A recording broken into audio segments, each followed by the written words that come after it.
Hello दोस्तों, एक बार बहुत बहुत स्वागत है आपके अपने YouTube channel study with VSN में।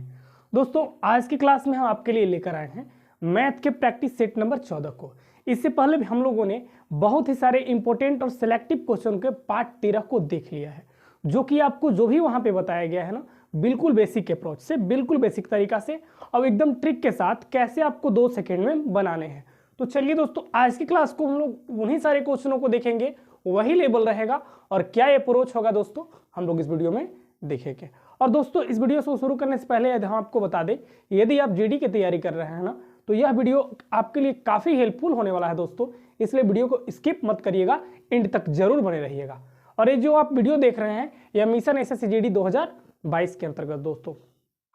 इससे पहले हम लोगों ने रीजनिंग और मैथ के बहुत सारे पार्ट को देख लिए हैं, ठीक है, जिसका लिंक आपको इस वीडियो के डिस्क्रिप्शन में प्लेलिस्ट करके मिल जाएगा। तो चलिए दोस्तों, क्लास को शुरू करते हैं। चलिए यहाँ पे देख लीजिए ना कि दो धनात्मक संख्याओं का अनुपात 5:8 है, दोनों के वर्गों का योग 356 है, तो दोनों संख्याओं का योग क्या है। देखिए, इस तरह से क्वेश्चन को बनाने का तरीका समझिए। हम नहीं मार्कर पेन नहीं उठाएंगे, हमको मुझवनिये बना दे रहे हैं। देखो कैसे हम बना देंगे, डायरेक्ट देख के आपको कैसे पेपर में लगाने हैं ना। देखिए, आपसे क्या दिया कि ये 2 नंबर दिए गए हैं जिनका रेशियो कितना चल रहा है, 5:8 का चल रहा है। चलिए ठीक है भैया, अब बोला कि इन दोनों के वर्गों का योग कितना दे रखा है, 356 दे रखा है। क्लियर है। अब चलिए, अब आपसे पूछा कि दोनों संख्या का योग क्या होगा। अच्छा, दोनों संख्या का योग क्या होगा, इन दोनों का रेशियो का योग होगा क्या, मतलब 8 और 5 13, यानी हमको क्या कि 13 का वैल्यू चाहिए 13, यानी जो भी योग होगा वो 13 का क्या होगा, तो मल्टीपल होगा, 13 का गुणनफल होगा ना। तो आप ऑप्शन में चेक करिए कि 13 का मल्टीपल आपको कौन दिख रहा है। तो आप कहिएगा 13 का तो मल्टीपल ये नहीं हो सकता है, ये भी नहीं हो सकता है, ये भी नहीं हो सकता है, 13 दूना 26 हो सकता है। तो आपको पेपर में ऐसे देख के लगाने हैं। जैसे हम फिर एक बार आपको बता दें कि हमने किया क्या, कि इन दोनों संख्याओं का हमसे योग पूछा, हम रेशियो में योग कर लिए 8 5 13। अब जो भी मेरा आंसर आएगा वो 13 का कोई मल्टीपल होगा। तो ऑप्शन में हम पहले चेक करेंगे ना कि 13 का मल्टीपल कौन दिया है। तो अब 3 ऑप्शन कट गए, एक चौथा ऑप्शन था, मतलब बी था, वो 26 था, यानी यही 26 इसका क्या हो जाएगा, राइट आंसर हो जाएगा। तो तरीका दोस्तों ये पेपर में लगाने का सही है, ठीक है। अब चलिए नेक्स्ट क्वेश्चन देखिए। यहाँ पे आपको बोला है कि एक स्कूल में लड़के तथा लड़कियां का अनुपात 4:3 है तथा लड़कियां और शिक्षक का अनुपात 8:1 है। तो लड़के और शिक्षक का अनुपात क्या है, आपको ये चीज को निकालना है। देखिए, हम आपको रेशियो एंड प्रोपोर्शन पढ़ा रहे थे, तो ये चीज को बता दिए थे कि वही अप्रोच है कि A/B, B/C, ABC कैसे निकालते हैं, वही तरीका। देखिए तरीका क्या होगा आपका निकालने के, हम जल्दी से आप कैसे निकालेंगे ना, कि लड़के और लड़कियां का रेशियो क्या दे रखा था, 4:3। तो यहाँ देख लीजिए टोटल, आप पहले तो आप टोटल निकालिए, क्या 3 हमको दिख गए, कौन दिखे, लड़का, लड़की और शिक्षक। तो यहाँ लिखिए बॉयज, गर्ल्स और टीचर। अब इन तीनों का रेशियो हम एक में कैसे निकाल देंगे, गौर करिएगा थोड़ा सा। ये हो जाएगा 4:3 हो जाएगा। अब इसी के नीचे लिख दीजिए क्या, 8:1, ये हो जाएगा 8:1।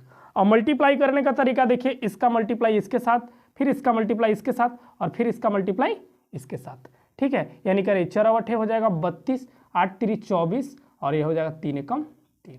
यानी ये किसका है, बॉयज का आ गया, ये का आ गया गर्ल्स का, और ये आ गया टीचर का। कितना आ गया, टीचर का। हमसे पूछा कहा जा रहा है कि लड़के, तो लड़के रेशियो में कितने चल रहे हैं, लड़के रेशियो में 32 चल रहे हैं, 32 चल यहाँ देख किया। और टीचर कितने चल रहे हैं, तो टीचर 3 चल रहे हैं, इसलिए 32:3 इज द राइट। यही सी ऑप्शन जो होगा, यही आंसर का परम सत्य उत्तर होगा, ठीक है। अब चलिए नेक्स्ट क्वेश्चन को देख लेते हैं। यहाँ पे आपको करना क्या है, तरीका लगाना है दोस्तों, तरीका लगाना है। पेपर में ऐसे ही आपको तरीका लगाना है, लेकिन लगे रहना है उसी में नहीं, आपको जितना कम से कम समय में हो सके उसको सोल्व करके आगे निकलने हैं, ठीक है। चलिए, अब यहाँ पे देख रहे हैं कि 5 विषय में अमित द्वारा प्राप्त अंकों का औसत कितना है, 72 है। 5 विषय में अमित जो लाया उसका रेशियो कितना है, एवरेज क्या दे रखा है, तो 72 दे रखा है। यदि उनमें से 3 विषय में से, कितना विषय में, 3 विषय में से कितना लाया, 70 अंक लाया, तो शेष विषय में कितना नंबर लाया है, उसका औसत क्या है आपको निकालना है। देखिए यहाँ पे पहले गौर करिएगा, टोटल विषय कितने हैं, तो 5 विषय में, 5 विषय में अमित जो ला रहा है वो 72 नंबर है। तो टोटल नंबर कितने हो जाएंगे, तो आप कहिएगा 5 × 72। चलिए निपटाइए, 5 दूना 10 के 0 हो जाएगा, 5 7 35 1 36, ये हो जाएगा कितना, ये हो जाएगा 360। क्या हो जाएगा ये, 360। अब चलिए आपसे पूछ रहा है कि ये तो 5 विषय का है, बाकी इनमें से 3 विषय का जो रेशियो दे रखा है वो दे रखा है 70, यानी 3 गुना 70, यानी 3 गुना 70 कहने का मतलब क्या हो जाएगा 210 हो जाएगा। कितना हो जाएगा 210। अब 210 में से इसको घटा लीजिए, 360 माइनस आप कर लीजिए 210, ये आपका आ जाएगा 0, 5 और 150।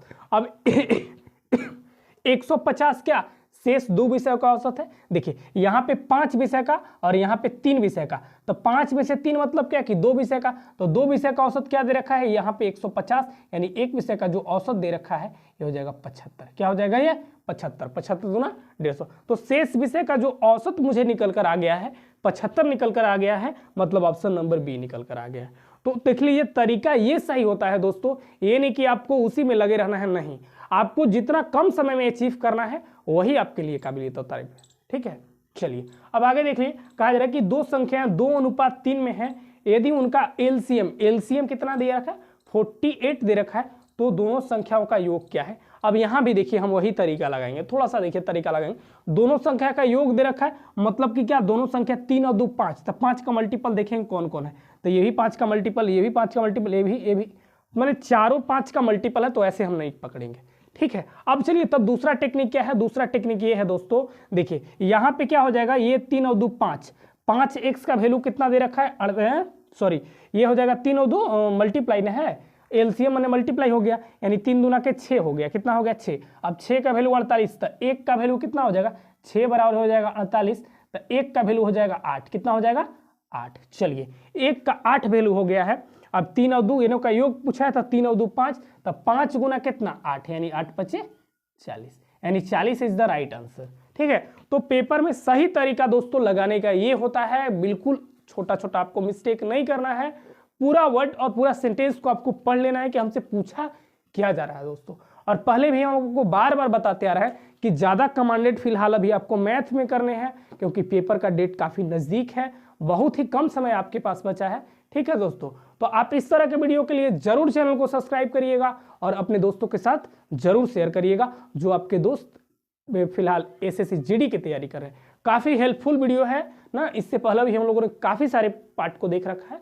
यदि आप नहीं देखे हैं दोस्तों, उस वीडियो को एग्जाम देने से पहले दोस्तों जरूर देख लीजिएगा, और इस चैनल को दोस्तों सब्सक्राइब एंड शेयर जरूर करिएगा दोस्तों। फिर मिलेंगे अगले वीडियो में एक नया तरीका, एक नए शानदार एपिसोड में। तब तक के लिए धन्यवाद और जय हिंद।